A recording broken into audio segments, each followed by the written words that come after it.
అమ్మ నీ బిడ్డ నంబర్ ఉందా అమ్మ నీ దగ్గర? ఫోన్ ఉందా? లేదు మేడం. ఫోన్ ఉందా అమ్మాయి దగ్గర? లేదు మేడం. ఫోన్ ఉందో లేదో కూడా తెలియదు మేడం. ఒక ఫోన్ ఎన్ని రోజులైంది నీ కూతురు వెళ్ళిపోయి? నేనే తీసుకొని పోయినా మేడం. కడపలో కేసు పెడదామని చెప్పి నేనే పిలుచుకొని పోతే నాకే రివర్స్ అయింది మేడం.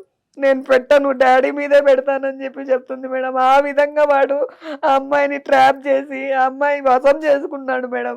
వాడిని అయితే వదలొద్దండి మేడం, ప్లీజ్ మేడం. ఏం చదువుతుందమ్మా మీ అమ్మాయి? First year madam. ఇంటర్మీడియట్. అన్ని ఫెయిల్ అయింది మేడం. నీ చెల్లెలు ఎందుకు ఊరుకుంటుంది? నాకు అది అర్థం కావట్లేదు. అంతా అసలు విచిత్రంగా అందుకనే ఉంది మేడం ఇది. మీరు పిలిపియండి మేడం, దయచేసి ఇద్దరిని పిలిపించి ఇవన్నీ అస్సలు కేసు పెట్టించి ఇవన్నీ అసలు బయటికి రాకుండా చేయండి మేడం. నేను అందుకనే మీ దాకా వచ్చింది. అందుకనే మేడం, మాకు ఎక్కడ న్యాయం జరగట్లేదు మేడం. పేద పరిస్థితి మేడం నాది. అతని నెంబర్ ఉందా అమ్మా? ఉంది మేడం. తీస్తాడా మీ ఫోన్ నుంచి చేస్తే? తీయడా?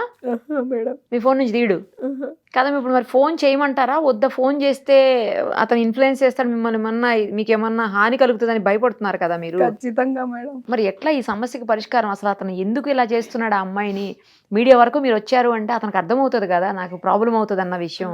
మరి ఏమన్నా వెనక తగ్గుతాడేమో అని మన ఆలోచిస్తున్నాను. టీవీ నుంచి ఏమన్నా కేసు పెట్టే ఛాన్స్ ఉంటుందా మేడం? టీవీ నుంచి డైరెక్ట్ గా మేము పెట్టడానికి ఉండదమ్మా, మీరే పెట్టాలి. ఏం చేయాలన్నా కూడా మీరే చెయ్యాలి. కేసు లాంటి మీరే డైరెక్ట్ గా పెట్టాలి. మేము అతనితో మాట్లాడతాము, కావాలంటే పోలీసులకి చెప్తాము, వాటి వరకు చేయగలుగుతాం తప్పించి మేము డైరెక్ట్ గా అతని మీద మేము కేసు పెట్టలేము. మీరు కాదు మేడం, నేనే పెడతాను. మీరు మాట్లాడించగలరా అని అడుగుతున్నాం. నేను మాట్లాడిస్తాను, మీరు పెట్టండి, కేసు పెట్టండి. ఇక్కడ పెట్టండి, ఫస్ట్ హైదరాబాద్ లో పెట్టండి. హైదరాబాద్ లో మిస్సింగ్ కేసు పెట్టండి. ఎవరి మీద అనుమానం ఉందో మీరు పెడితే హైదరాబాద్ లో నేను మాట్లాడతాను, వాళ్ళతో పోలీసులతోనే మాట్లాడతాను.